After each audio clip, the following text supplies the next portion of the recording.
नमस्कार साथियों, प्रणाम। राष्ट्रपिता एक महामानव महात्मा गांधी जी की पुण्यतिथि पर उन्हें शत नमन। महात्मा गांधी एक वो नाम जो गुलाम भारत में पैदा हुए और जिन्होंने अपनी पूरी ज़िंदगी देश की आज़ादी के लिए न्यौछावर कर दी। त्याग और बलिदान क्या होता है, अगर ये किसी को सीखना है तो महात्मा गांधी जी से सीखा जाए। महात्मा गांधी का जन्म 2 अक्टूबर 1969 को गुजरात के पोरबंदर में हुआ।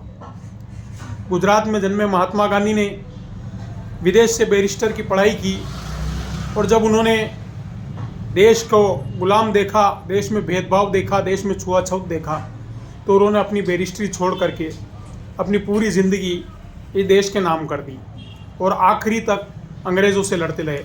महात्मा गांधी त्याग अगर उनसे सीखना है, क्योंकि अगर राजनीतिक जीवन जीना है और आपके मन में कुछ भी मोह है या कुछ पाने की लालसा है या आपकी कुछ कमज़ोरी है, तो आप वो लड़ाई नहीं लड़ पाएंगे।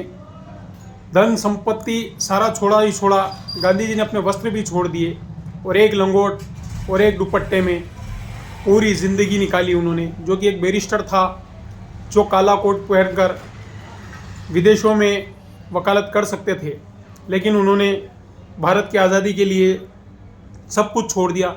उस समय जब कल्पना कीजिए कि अखबार, रेडियो, मोबाइल, टीवी कुछ नहीं था और गांधी की कही हुई एक बात पूरा देश ध्यान से सुनता था। गांधी जी ने जो कह दिया उसका सब अनुसरण करते थे और गांधी जी को जहाँ लगा कि नील आंदोलन करना है, नील की खेती बड़ी दयनीय है, तो उन लोगों के लिए लड़ने गए। नमक जिस पर अंग्रेज़ों का कानून था, अंग्रेज़ों के बिना नमक नहीं लिया जा सकता था, नमक कानून तोड़ा। उन्होंने विदेशी वस्त्रों की होलियां जलाई और ऐसे कई आंदोलन गांधी जी ने किए। और अंग्रेज़, आज की पुलिस में और अंग्रेज़ों में बड़ा फ़र्क था, जिनके लाल कपड़े और जिनके हाथों में डंडा और जिनके जूतों की आवाज़ सुन करके लोग अपने अपने बिलों में दुबक जाया करते थे। उस समय महात्मा गांधी ने उन अंग्रेज़ों का खुलकर मुकाबला किया, यहाँ तक कि देश को आज़ादी दिलाई। गांधी की बात, अगर गांधी ने कुछ शब्द कहे तो वो पूरा देश ध्यान से सुनता था और गांधी को मानता था। आज के छिछोरे लोग राजनीतिक वश गांधी के बारे में कुछ भी कह सकते हैं, गांधी का अपमान किया जा सकता है देश में, क्योंकि यहाँ का कानून ही ऐसा है। लेकिन आज भी विश्व के 85 देश ऐसे हैं जहाँ गांधी के स्टैचू लगे हुए हैं और शायद बिरला ही कोई नेता होगा जिसको इतने देशों में माना जाता है।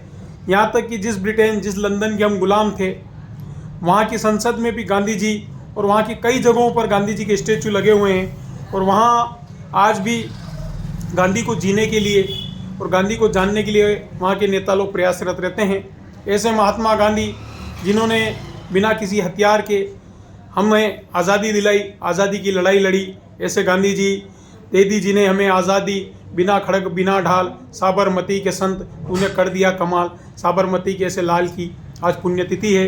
मैं एक बार पुनः महात्मा गांधी जी को अपनी तरफ से श्रद्धासुमन अर्पित करता हूं और उन्हें नमन करता हूं और एक बार इस देश के युवाओं से फिर प्रार्थना करता हूं कि गांधी को पढ़ा जाए, गांधी को माना जाए, गांधी को जाना जाए, क्योंकि गांधी कोई छोटी मोटी हस्ती नहीं थे। गांधी गांधी थे और गांधी को जीना हर किसी के बस की बात नहीं। इसलिए आप गांधी को मानिए, गांधी को जानिए।